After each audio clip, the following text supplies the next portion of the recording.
Alright, Apocalypse, the first one, if you will. This man has been regarded as one of the best, if not the best mutant champion for a very long time. And I have agreed with that statement. Whenever someone asks me who is the best mutant, I always say Apocalypse, because this man has one of the strongest kits in the entire game. His utility is just off the charts, right? But with recent, game modes coming out like Battlegrounds, it really does lead to the question of, is he still the best mutant in the game?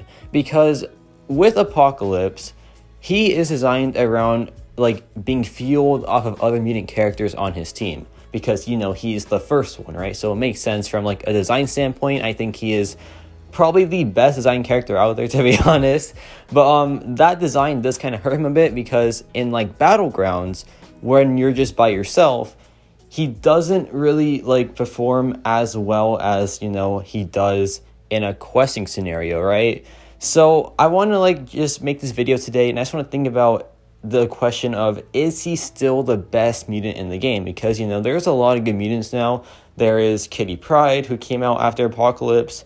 Okay, well, I think just Kitty Pryde came out after Apocalypse. That's really strong. Actually, no, there has to be some more. Danny, I don't think is Apocalypse level, obviously, because this man is just a powerhouse and a half, right? You can't really just compare anyone to this guy, because he is just so strong. But check this out here. This is Apocalypse by himself, right? This is just no synergy. This is just Apocalypse at base. And I went against a mutant champion here, because against mutant characters, you can get both your debuffs and each special attack, right? But against non-mutants, this guy is just very underwhelming when he's by himself. So that's why he's not really the best Battlegrounds champion out there. However, mine is just rank 3. I feel a rank 5 Apocalypse will just be fantastic still somewhat. He won't be your 50-second fight time champion, right? But he can get fights done for sure. And he gets the hard fights done. He gets Korgs down. He gets pretty much any annoying skill champion down. And he also has a ton of health as well. So at rank 5, this man will just be a defense machine, because he's just so tanky, right? Honestly, I think my next rank 5 mutant champion is Apocalypse. This guy is just so much fun to play. And you can see right there, that was 54 seconds, which for 160,000 health, it's not the worst out there, but keep in mind, that's Apocalypse's best scenario, pretty much. So yeah, I don't really know, man. I feel Battlegrounds did hinder Apocalypse a little bit, because he does really want that full questing team, because that's how he was designed, right? But without it, he still has the defensive value, and against mutant champions, he still has somewhat of a good use there, right? So I don't know. I feel Battlegrounds maybe did hurt him a little bit, right? But when you think about things like Alliance Quest and Alliance War, where Alliance Quest has some of the worst node combos out there, but Apocalypse just takes those node combos with ease. This man takes so many things that you just really shouldn't be able to take with him, right? He just has so much reach with his utility. And Alliance War, this man is insane. He can give you Horsemen. He can just clear lanes so fast by himself. He has so much damage output, and when he's fully boosted and has a mutant power back boost, it is some of the craziest stuff out there, man. This guy, I think, is still probably the best war mutant out there besides Omega Red. He just has so much going on from there. And in story content questing, he covers every mutant trope so well still. This man just carries a lane, carries a questing lane, right? And he also has utility that is just unique to himself, right? So this man, I feel is still at least a top 3 mutant. That's my opinion, though. I feel his questing value alone, his value in Alliance modes, his value as just a defender in Battlegrounds, I feel all of these add up to just make him still a top 3 mutant champion at least. Maybe he's not top 1 anymore, but that's just up to you to decide, right? Me personally, he is my favorite mutant besides Namor. I love Namor so much, but besides him, it is Apocalypse, because yeah, this man is just a beauty and a half. His animations, his story, it is just so good, right? So I love Apocalypse. I really love Apocalypse. So he will 100% be my next mutant rank 5. unless they drop like a really cool one, right? But I don't know if they're going to do that because, yeah, their mutant release cadence isn't really too strong. I think it was Captain Britain back in 2022, and then a year later, it was Danny Moonstar, which, by the way, pretty cool champion, but I don't know. I have her as a 7-star. I wouldn't say I'm like the biggest fan of her, to be honest, so I probably won't rank to her. But yeah, the mutant drought has been crazy, and this man kind of just made the mutant class the best class for a little bit. Like, this champion alone, his value was that good because not only is he very strong as like a quester and like alliance modes, like just as a whole, but he also makes the mutant class even stronger because then you have Horseman Storm, who went from 0 to like this monster, right? Then you have Horseman Archangel, who went from like, you know, a bit unreliable at times to just this absolute machine. And I don't like Archangel, but I can tell you that Horseman Archangel is probably the best mutant in the game. That man is just insane, right? Then you have things like, you know, Horseman Sunspot, who is just absurd. You have the Horseman in general, right? Because that just makes so many mutant characters a lot better, right? Like, it's just so good. And this man was the reason behind, like, the mutant class just having this massive, like, resurgence, right? So this guy just did so much for the game, and it makes sense because this is Apocalypse, right? This isn't just some random character. This is the first one. This is the one that like started it all. So it does make sense to like be a very powerful champion, right? But now let's check out some of his utility, right? Because like I said, I think his utility kit is one of the best in the game. Easily top 5 when it comes to like utility, right? So this man has immunity to bleed, incinerate, and disorient, and that last one is really strong because to this day there is no champion that is immune to disorient completely. There is Atuma who reverses the effect, right? But he still takes like the block proficiency decrease, right? Apocalypse just doesn't take any of it. That is insane. That is just so good, man. And Apocalypse will always be good in my eyes because he has that one thing that just makes him stand out. Like, no one these days, barely anyone has something to make them stand out so much, right? But it is like, you know, happening from time to time now, like, you know, Atuma, who reverses ability accuracy reduction. That is like a very big standout, right? But Apocalypse was one of the first champions with like a very unique ability where he just was immune to disorient.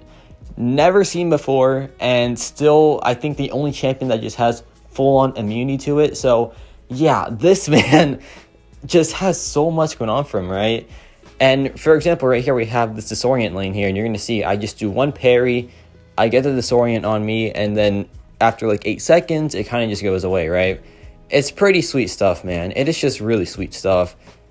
And yeah, this is why I feel like he is the best mutant quester, because this man just, like, he has some things that you just can't get from other champions. And I feel like that's great. I feel like that should be, like, it should be this way, right? Because this is Apocalypse. I want him to be, like, the best at something. I want him to have something that, like, no one else has but him. It makes sense for the character, right? But yeah, check out this damage output, man. He just hits so hard as well. Like, this is a rank 3 Apocalypse, and I know, shame on me for having a rank 3 Apocalypse, right? I need to take him up ASAP because he is so much fun to play. He is one of the most fun champions to play in the game, 100%. Like, this man is just so much fun. And look at that damage output, man. The fight is just over just like that. That was like, what, 50 seconds? Very, very sweet. Now we have this Jabari Panther here, right?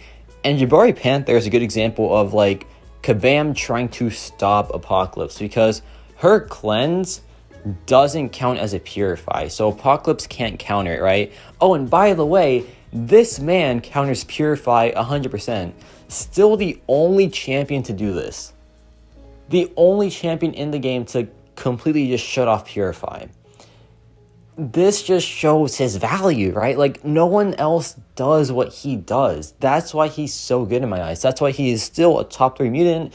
And heck, I would even say he's still number 1 at times. Like, questing wise, Alliance War quest wise, I think he is number 1 still, besides Omega Red with the Recall Masteries, right? But that is like one champion with one, like, you know, situation, right? Like, if Omega Red does the Recall Masteries, he is the best, right? But Apocalypse, by like just without any masteries, I think is the best like quester, the best alliance mode character. He just really has it all.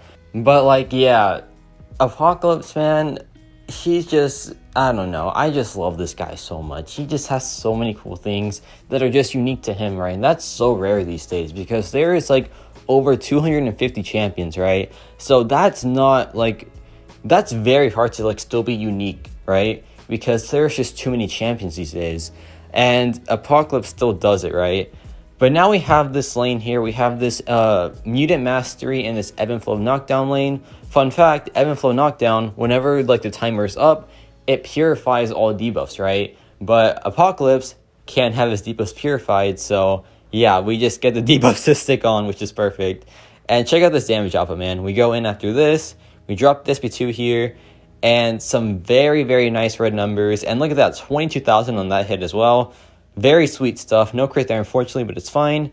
But check that out. Usually when it like triggers a protection, it purifies all debuffs, right? But it can't do that for Apocalypse, which is just really, really sweet. And yeah, this man is just, he's just way too much fun. Just way too much fun. And that was about, what, a minute? Pretty dang sweet for a rank 3 champion. Man, I wish I had the catalyst to rank 5 this guy right now because I would in a heartbeat. Like, he's so much fun to play, man. And I took up Sunspot to rank 2. That's like where all my catalysts went. Still don't regret that. I feel like Sunspot's still just like one of the best champions out there right now because of his value in Battlegrounds. But I think questing wise, Apocalypse does just take the cake still.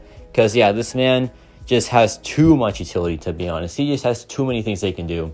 Now we have the same lane here, and like I said, they can't purify us, so we're chilling. But Apocalypse just has, like I said, so many things. He has access to Bleed, Incinerate, and Disorient immunity. He has access to Bleed itself. He has access to Poison, Weakness, which is really, really dang, like, you know, unique, right?